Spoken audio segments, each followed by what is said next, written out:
Welcome back, ladies and gentlemen, and we're joined here tonight in the studio by Dr. Ahmed ELLEISSY Nasser, the International Economic and Strategic Management expert. Dr. Nasser, good evening, and thank you very much for joining us. Good evening to you. Thank you for having me. It's a pleasure, sir. Dr. Nasser, we will be talking about Rass El Hekma North Coast Development Deal, but before we get to that, let's have some background information regarding the economic situation that we are in now. All the citizens, everyone in Egypt is feeling the brunt, really, of the inflation situation, the dire need for foreign currency for the Egyptian market, the value of the Egyptian pound. And a lot of people saw such a multi-billion-dollar deal as one of the quick fixes for the current situation. But how did we get there? Why are we in such a situation that happened? I mean, everybody understands that the whole globe is going through an economic crisis, but over the past only few months, Egypt really suffered carrying really the burden of a very bad economic situation. Thank you for the question. It's a very interesting question to address, and I think it's very important to understand why we are where we are today. Mm-hmm. Actually, it goes back to January 1977. At the time, Egypt was going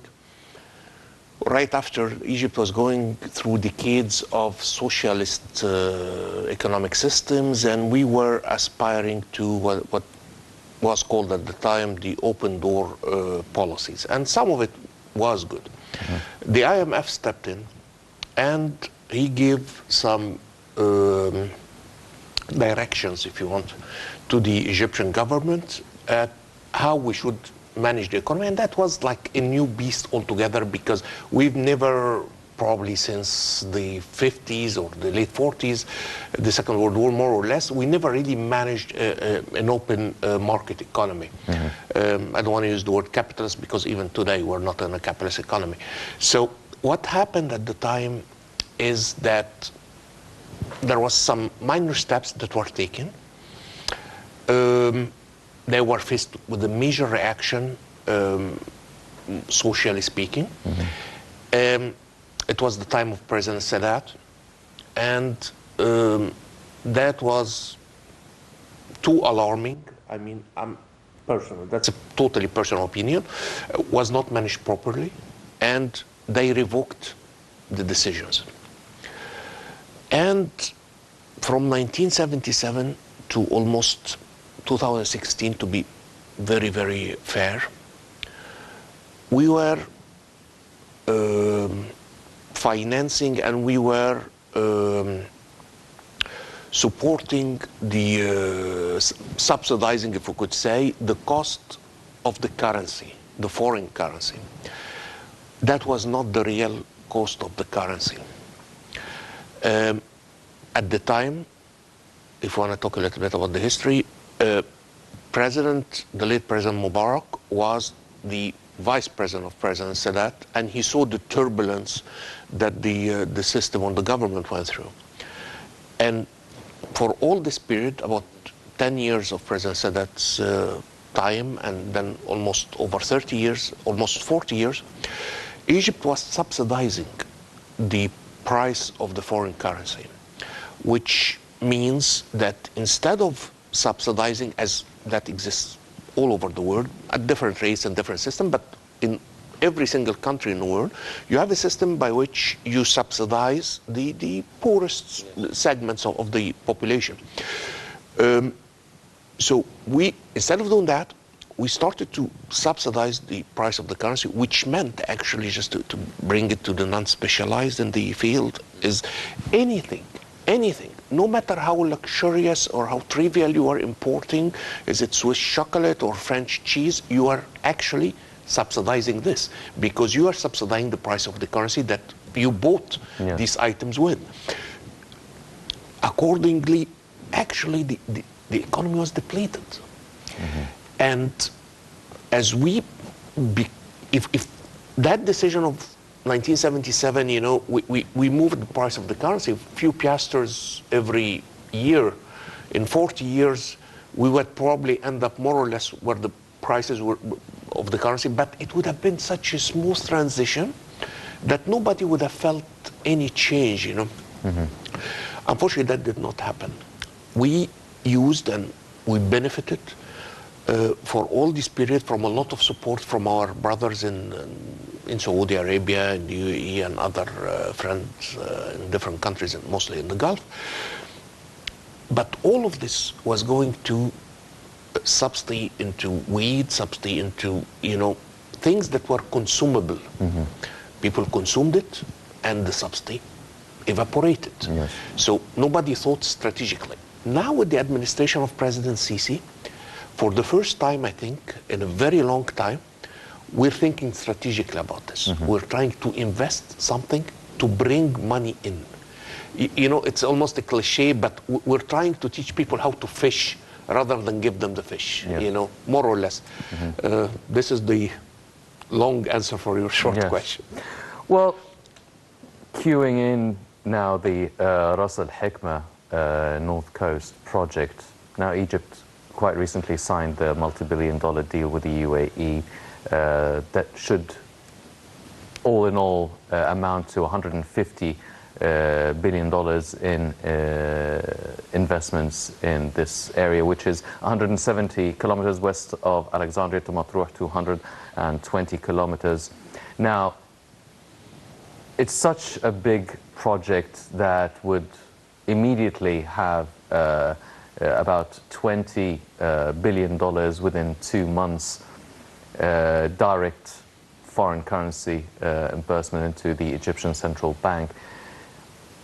Now, we will be talking about the advantages and the benefits of such a project, but why did it receive such skepticism from the Egyptian citizens before even knowing the details of such a deal? Okay. If you allow me just a small correction, because there is the cash injection, but many people forget that there is what we call debt to the equity swap. We owed the UAE government about 11 billion, and overnight these are going to leave. The money is in Egypt, but this is going to be swapped from being a debt on the Egyptian government towards the UAE government, and that is going to go directly into the Egyptian assets. So the net effect of it is actually much higher than the cash injection that we're going to receive. That's about 11 billion US dollar, and that's a lot of money. With its interest rates? Absolutely. So basically, you're not going to be paying any interest on that. Well, to start with, and Egypt is being fought and is being, you know, many people do not want to see in a stable Egypt. We cannot forget what the Muslim Brotherhood and all the saga that we went through. So obviously they're just fueling this fire against the current government. The other side, there is a little bit of very classical thinking about the idea, you're selling your land and what have you, and are you giving it away, etc., etc., etc. Fine. First of all, we are not just selling the land, because that's too easy. That's not actually what's happening. And again, there are two parts of this project that are not, you know, very little light is being shed on them, and I think they're of prime importance. First of all, the idea that Egypt is not just selling out. We own 35% of the revenues of this project for the rest of its lifetime. This is huge. This is almost a duck that will be laying golden eggs every single year from now until God knows when. Is it a good percentage? Should we have aimed for more than 35%? I think it depends. You see, any percentage you get from any deal depends a lot on how much are you contributing. And to be honest with you, the Egyptian government or or Egypt in general, is putting very little. All what we're offering is here a piece of land, go and make it, turn it from a piece of desert that has been sitting there, by the way, for the past 7,000 years, and nobody has done anything with it. Please make it to one of the most attractive beaches, and it's not just the beaches, actually, it's a bit more than that. But the new urban developments in the world, on the planet, and we're going to be here, and if you need anything, let us know, please. You're taking 35% on that, and all the work, actually, strategically and operationally, you're putting it on the shoulders of the foreign partner. I think it's a very smart deal, to be honest with you. And it will create job opportunities as well. That's the other point. That's the other point, again, which is not taken enough light, is the indirect effect of that. It is, yes, job creation, because it's definitely going to be much cheaper to bring Egyptian workers or Egyptian engineers. Basically, you're going to need just about all sorts of things, including marketeer, every salespeople, everything you can think of, as well as the what you call the indirect supply. So basically, you have a circle, you have the project itself, but you have a much wider circle around the project that you supply it with so many things that are being produced here. So you're going to actually get a lot of factories that are working on. It's not a secret, but one of the companies I'm board member of is into, I'm not going to mention its name, but it's into locks and hardware and security system. And do you imagine how much business that will be for us? Huge, huge. And this is one from maybe, I don't know, 100, 200 industries that will benefit from having a project like so. So the indirect effect on the Egyptian economy is going to be huge and mega. People are not really actually feeling or getting the right dimension. They're just talking, okay, how much money versus land and this. But the ripple effect of it is enormous and is really going to make a huge change for it's going to revitalize the Egyptian economy. The other thing, and the UAE or the Emiratis are very shrewd business people. This is not a secret. They're running about 150 or 180, I don't remember the exact number, ports all over the world, from Turkey to China to US and all over the world. And when they put so much money in your country, in your economy, that's a certification of so many things. They're witnessing and attesting that you are a stable country, that you are open for business, you are here and you are promoting investment. This is very important. This is the best attestation of that. Well, Dr. Nassef, now, you've mentioned that this land has been there for thousands of years, really. Now, having this real estate exporting sort of mentality, Egypt is rich in vast areas of land that need to be inhabited and that need development, be it on the north coast or the western desert or Sinai Peninsula. Why did this project take place now? Why did we start acting now? Or was it a long build-up up until reaching and signing this deal now? Did we work on it for months or years? And what would be next? If you allow me to build on your premise, we are not just having plenty of land to utilize. Actually, if you look at the numbers, they're shocking. We're living on 6% of the surface of our country. 6%. Yes. That means 94% is totally available to do anything with it. Okay, so we have a huge waste in that sense. You see countries like Holland, for example, they're spending billions to reclaim a little bit to enlarge, because they need, and they go reclaim from the sea or the ocean. It's the North Sea mostly, so it's a sea, to to gain a bit of land, and we have 94% of our land totally underutilized. This is a major asset that we are not utilizing. Why it happened?